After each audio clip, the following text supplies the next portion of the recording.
licensed psychologist. She received her doctoral degree in clinical psychology from Fordham University, completed her internship at Yale University School of Medicine, and postdoctoral fellowship in child and adolescent psychology at Columbia Presbyterian Medical Center. Dr. Muir began her career developing new psychotherapies for drug-using youth.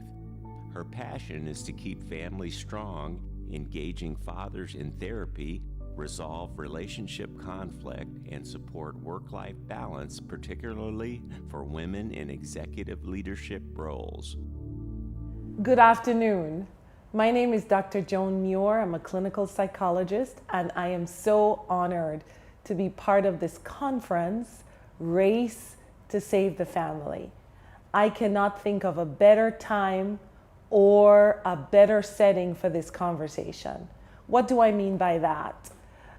Whoever is listening, wherever you are in the world, you know that there is a global conversation about race, about the treatment of people of African descent.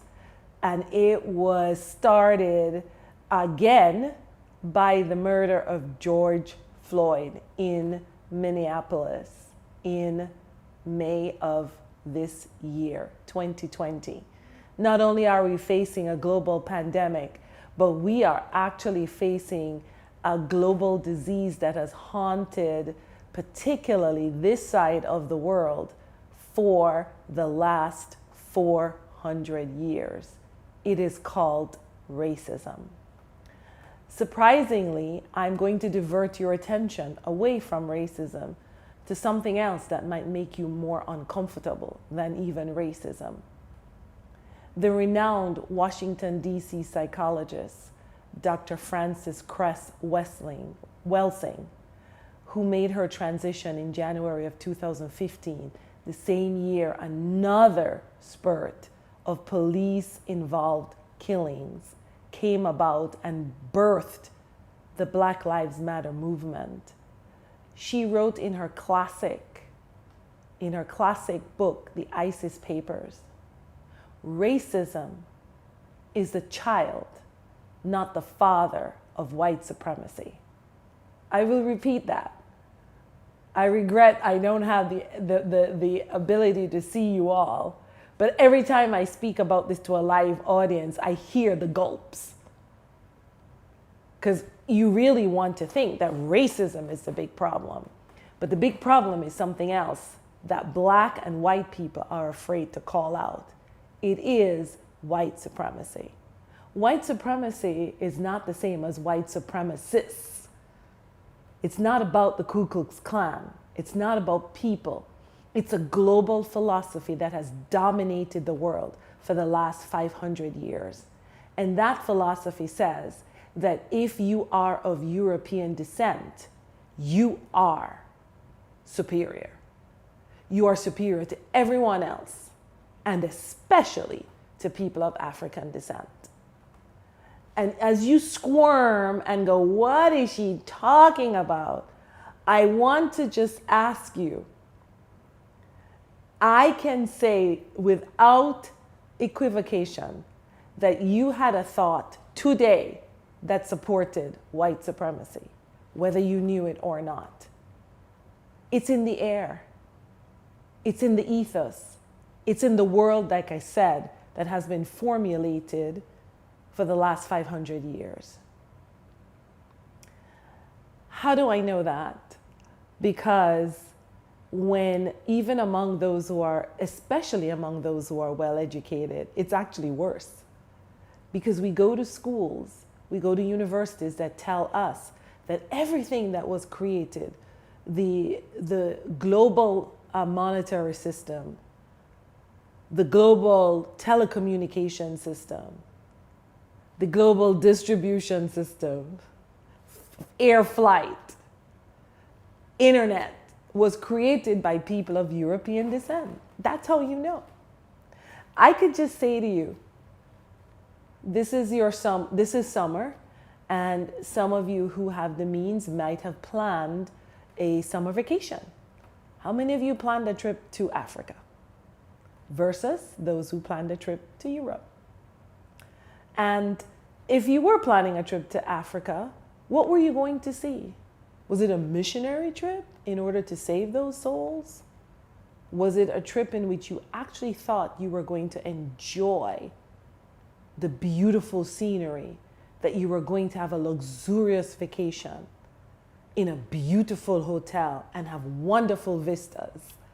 I've been to 5 African countries and they're the best vacations I've ever had. And those who know me know I travel a lot. So this is coming with a strong recommendation. And every time I go, someone says, so did you take anything for the starving people? That's the concept of Africa. There's starving people, there's war, there's disease. And no one talks about the source of that, which I cannot do today. But I will just leave it with you that an estimate of 40% of the wealth of Africa goes to Europe every single day. And that's all I'll say. And if you look it up, you'll find some more shocking things. But the important part is the origin of people of African descent. The continent of Africa has been ravaged, has been chopped up by European colonialists so that kingdoms were broken down, and the divisions that you see today called states are not what existed 500 years ago. And their very existence is threatened by agreements that continue to hobble them and protect them from ever being financially sufficient. There's so many inventions in this world that could be accredited to African people, including African slaves. I can name a few. No one knows of the black technician who worked on the light bulb. We know about Thomas Edison. Who knew that the first heart surgery was developed by a black physician? Because of the structure, particularly of the United States, of institutional racism, people of African descent continue to have their ideas stolen, co-opted, and registered by others who then claim superiority. This is a difficult conversation, even more difficult than racism. So I will repeat Dr. Francis Cress Welsing. Racism is the child, not the father of white supremacy. We have to get rid of white supremacy, the idea that all that is good, all that is of value is from the continent of Europe and its descendants, wherever they are, spread across the world, in particular the United States. And all that is not good, that is not beneficial, is from Africa. The people who are my descendants who came to this corner of the world built this nation. And they didn't just build it by brute force. They came with their skills. They came with their skills as artisans, as engineers. They built railroads. They built canals. This was not about brute force. Kings and queens arrived here and were decimated and destroyed. And the major tool is psychology, which is the domination of the human mind. That is my profession, and I am proud to be part of it. But psychology has been the foremost tool of white supremacy, establishing what a pseudoscientific belief that if you are of African descent, you are innately inferior of intellect. And if you're European, you're superior. That was published and written in books straight through the 1970s. So the harm that has been done to educators, to other psychologists, to every other professional who studied psychology is immense. But I must move forward. It is my responsibility, because of white supremacy, to recognize that a lot of our education system doesn't talk about the history of African people. For those of you who have not made the trip, please do go to the National Museum of African American History and Culture in Washington, D.C. You will need several days because it is 400 years of African history. And it is in an amazing visual display that will entrance your mind as well as sometimes make you cry. But it is a story of triumph of the African spirit. And you need to know it because our education system has not provided that education. And it is not only people of African descent who need to know that. It is also people of European descent, because a major lie has been told for 400 years, and it is time for us to unravel it. You can't go now because of the COVID-19 pandemic, but it is the most magnificent structure and a magnificent display and the most visited museum ever in the history of the Smithsonian. In its first year, saw more visitors than any other museum, and still continues. They have a lot of virtual tours online. Go look online, and especially with your children, start to learn this magnificent history of who we are as African people. But I'll just remind us of a few things, because a lot of people like to talk as if slavery was so far away. So let me remind you that kings and queens and people of all walks of life were put on ships in West Africa and arrived in the United States, in the Caribbean, into Brazil, to my own island, Jamaica. And the period was from 1690 to 1865 in the United States. 1865 was when the proclamation to release slaves was actually written. And as many people know, it wasn't enforced right away, because it took 2 years later before slaves in Texas knew that they were released. Actually, it was from 1863 to 1865. The other part that is so painful is a recognition that there was barely 35 years in which African Americans were allowed to actually function, not as property, but as human beings. And there were restrictions, severe restrictions on ownership of land. For one, the same land that they had tilled and for many years was not open to them. But there was a period in which there was rapid growth and expansion of black schools, of black elected officials, and then it was shut down by a series of laws that have become popularly known as the Jim Crow laws. Again, we don't know our history, so there's some idea that people created this. No, it was institutionalized. It was written down in laws that prevented African Americans from having freedom to be in public spaces like restaurants, to be on public transportation between states, to own land, to vote. Serious restrictions from the period of 1890 to 1945. 1945. And as many of you know, we witnessed the passing of the great icon for personal freedom, and particularly the freedom of African Americans, John Lewis. And because of him and thousands of others who marched and died, the Voting Rights Act was passed in 1965, 100 years after the so-called abolition of slavery. That's only 3 generations. And here we are today talking as if it's some faraway thing for which African Americans should have recovered already. The major civil rights legislation of 1964 was the first time in the United States where African Americans were guaranteed equal rights and opportunity under the law.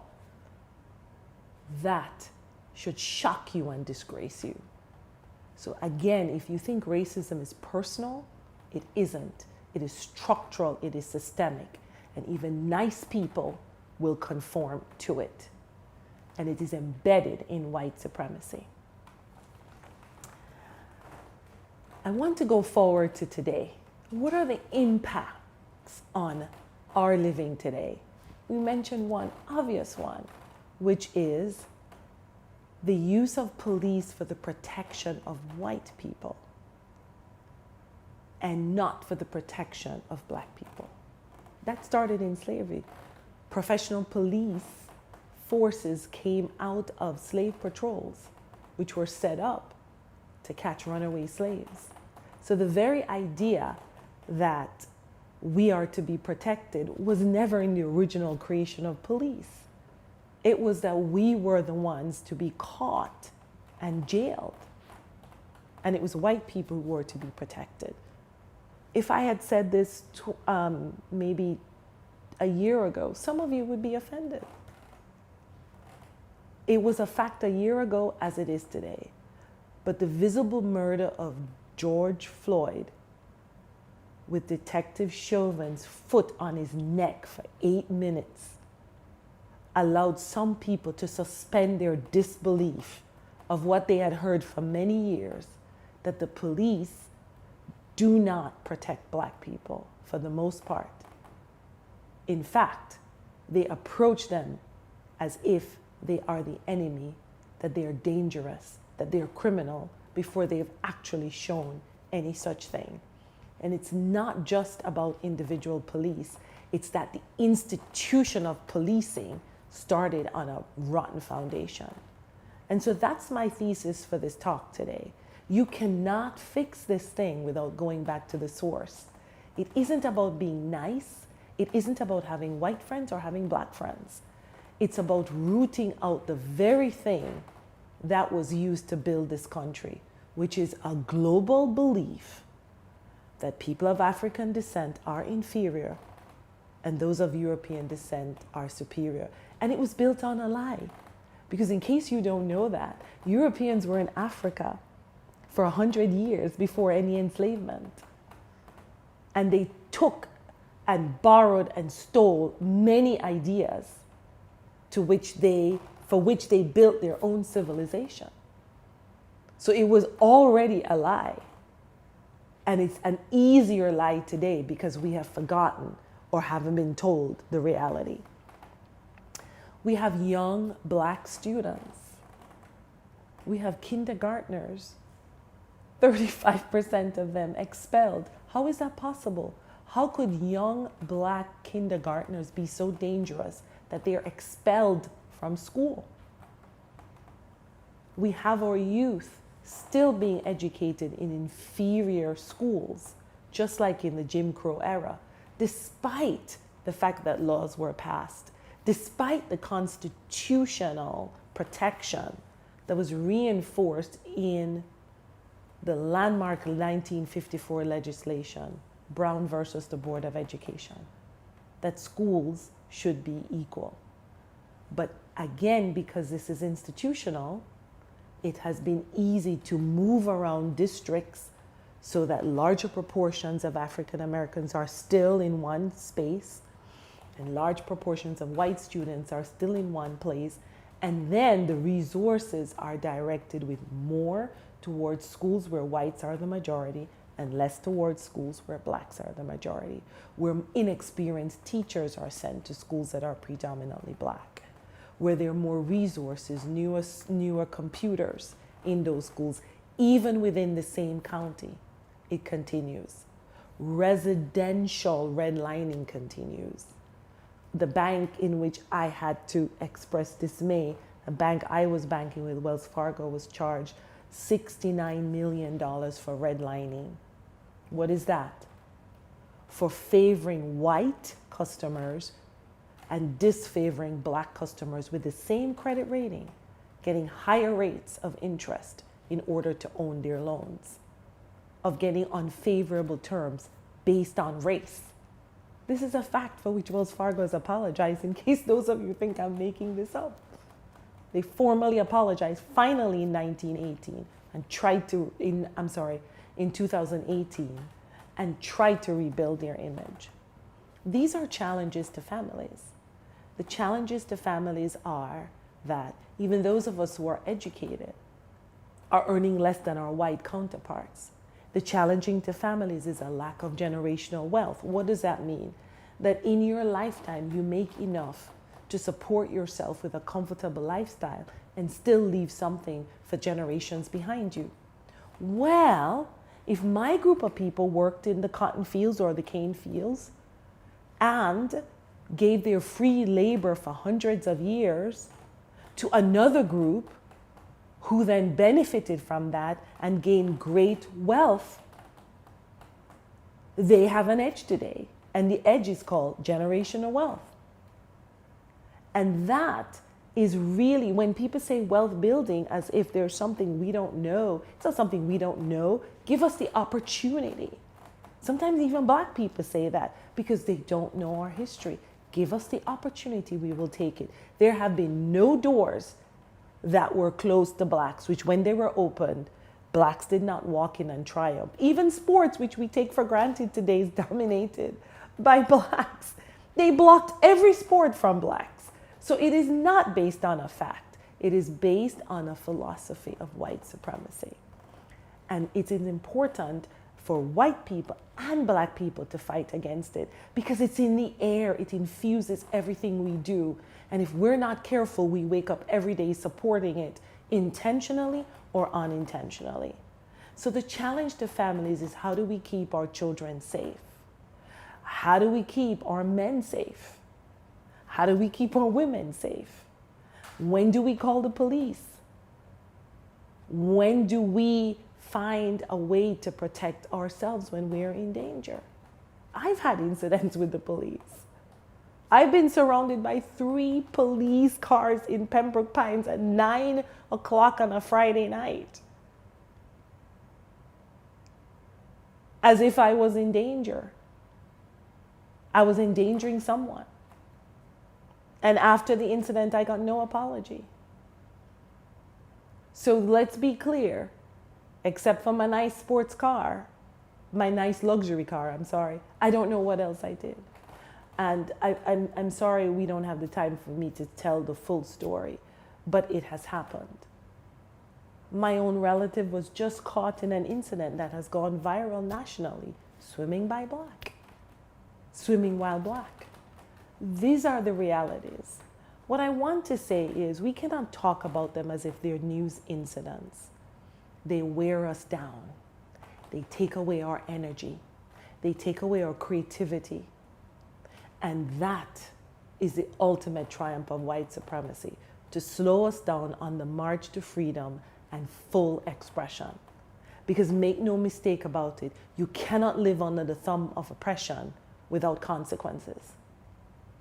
And in my opinion, the largest consequence is to our family. We come home burdened by what occurred during the day. I remember when I went to New York, the shock in my life in the borough of Brooklyn, where my people have been for decades. And I went into a meeting with people with whom I had already signed a contract to do business. And for some reason, for 6 months having a conversation with me from Miami, I guess the principal, the vice president, had not figured out I was Black.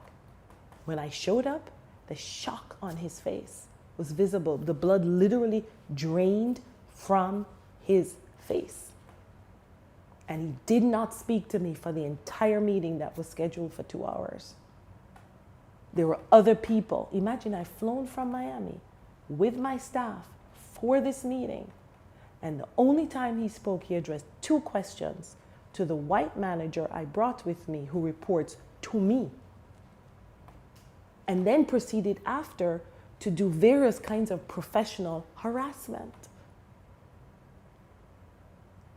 That incident was so painful for me. It cost me so many troubled nights, just processing the humiliation, the anger to be treated that way. That was the clearest incident. Because before this, he knew my name, he knew my degree, he knew my position, he just didn't know I was Black. So there was no equivocation about the fact that this was about the color of my skin. And I actually was in a position of offering services that that organization needed. I should not be in that position because from a business point of view, I was the one in charge. But this is how white supremacy works. It will erode what is your full entitlement as a human being. So coming home with that affects our parenting, it affects our marriages, it affects our ability to function. If there's anything I will leave with you today is take care of yourself. We cannot overdo it. If we are not empowered in ourselves when we wake up in the morning, if we're exhausted, if we're depleted, if we're depressed, if we're angry every day, then we have limited our potential. And so what I am saying to you is, many of us, myself included, we overdo it. And we have to learn to take care of ourselves. We cannot take care of the world until we take care of ourselves. Coming home angry, we shout at our spouses, we hit our children, because we are under the thumb of oppression. There is nothing that the human mind cannot overcome, because we are created by the divine, and it is that divine characteristic that we must lean on. The faith of African Americans is what has allowed us to triumph, and we cannot let that go. It is not faith in ourselves. It is not faith in what white people will do. It is faith in our divine being. And that makes us all equal. We are children of God, and we cannot forget that. But we have to take periods of rest. We cannot be out on the streets every day marching. We have to come back and retreat and restore and renew. Spend time in meditation. Spend time in reflection. Spend time just reading. Strengthen yourself before you go out for the other fight. We have to build our families, because strong families build strong communities, and strong communities build strong nations. The biggest legacy of slavery was the destruction of black families. Men were separated from their families. Men were sold with no regard to who they were connected to. Children were torn away from their mothers at times. Marriage was not recognized. Your property, you are not recognized as having the capability to legally engage in a relationship with another. And so we have inherited a 400-year legacy of families that were destroyed from outside. Notice I didn't say broken, because then I would be agreeing with their own intervention. But it was very clear that it worked, because by splitting women from men, by splitting children from their parents, we have spent another 400 years lost. We also lost our culture. We lost our language, which is something that they're proud of. I guarantee you, most of you know more about Paris than Nairobi, Kenya, or Cape Town, South Africa, which is a favorite of black and white alike, by the way, so that's probably not a good example. South Africa is the most visited of African countries. So let me just be clear here. We have to rebuild, and that means knowing more about ourselves, that we are people of greatness. Our only history is not the cotton fields or the cane fields. We are from descendants of people who have been established as living on this planet for 6,000 years. And we built a lot of it and created a lot of it, both mentally and physically, and we need to own that. But you have to tell your children, because they don't know this. It's not taught in schools, because if it was taught in schools, then they'd be proud of themselves. So let's understand, there's a reason why it's not taught in schools. And so the message I want to give is that we also, outside of the family, have to support each other. And that is part of our African heritage. It takes a village. That word was not developed by Hillary Clinton.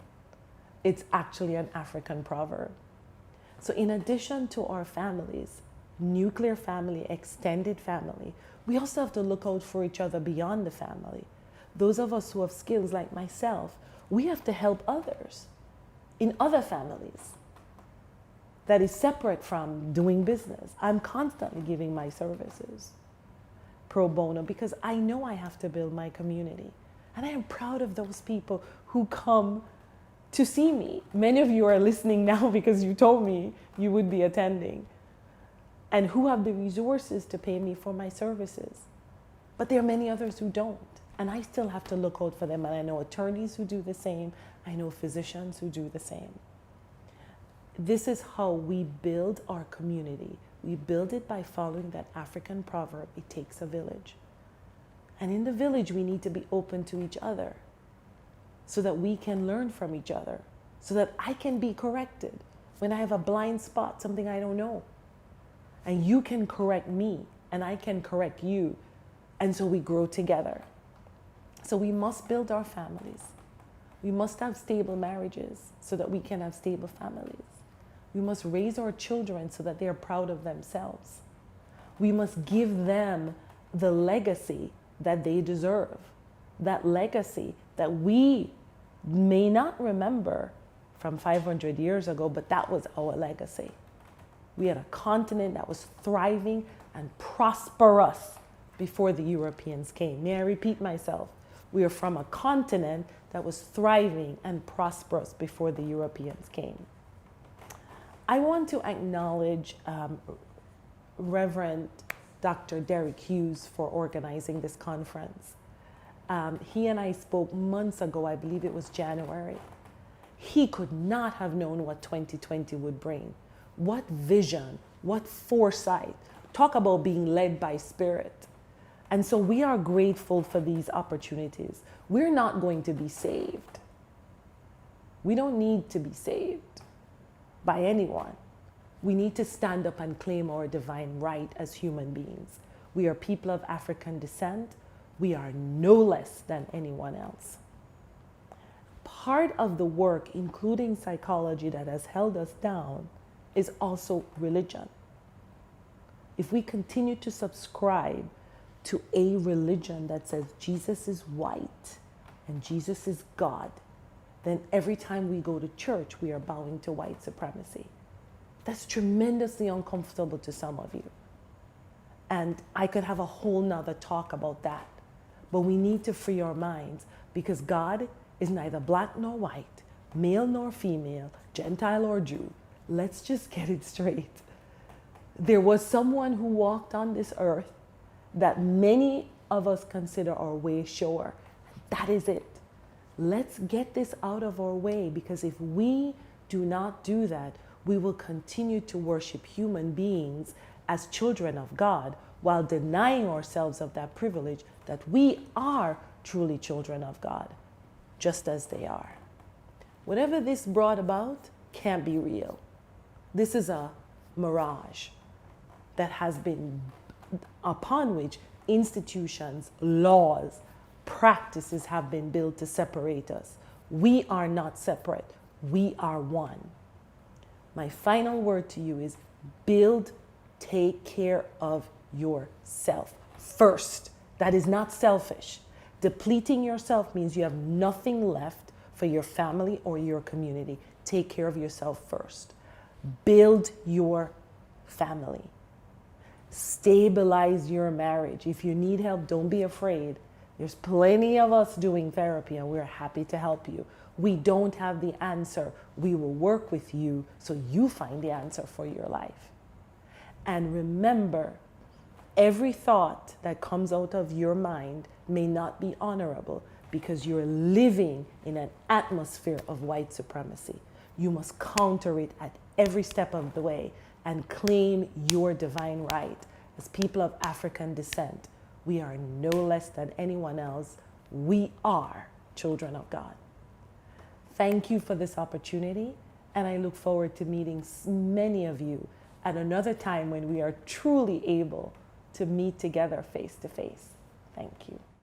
What did I tell you? What did I tell you? What a wonderful conference. Were they not some of the best presenters and speakers of the area that you've heard? I know I was truly blessed by it.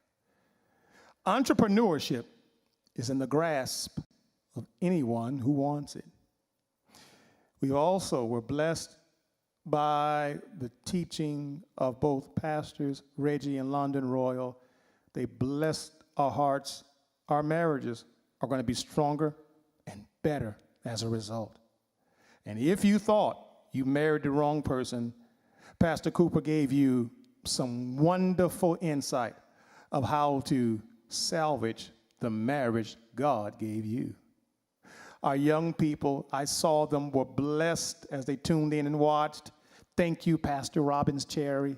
Thank you for dealing with the economic issues that we faced during this time of the pandemic. Also, this time of stress, this time of anxiety has been made the better because of these professionals that spoke to us on today. I promised, as I saw, we delivered.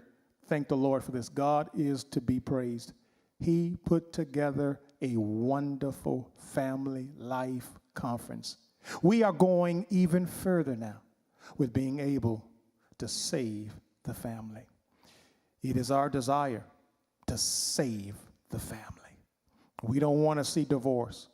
We don't want to see people separate. We don't want to see families going down the drain. We want to see people living in their faith. We want to see people alive and thriving and doing well. And thanks be to God and you, Piney Grove, for helping to put together this wonderful conference. A very special thanks to, again, all of our presenters, to our staff, to the special ad hoc committee who worked for months putting this together. I mean, they worked for months putting this together and even having to deal in these special circumstances as we moved from a conference that was going to be in person to a virtual conference. They certainly deserve our applause and thank you and appreciation. To all involved, to all made a part of it, and to that future team that's looking forward to ministering to us in our Family Life Conference 2021. Thank you so much for this day. It is a marathon. We are running one step at a time, one pace at a time. Run your race and watch and see. Won't God give you the strength to endure and salvage and save the family? I thank you for joining us this year and being a part of this time together. May the Lord bless you real good. May heaven smile upon you, and may your family be blessed. God bless.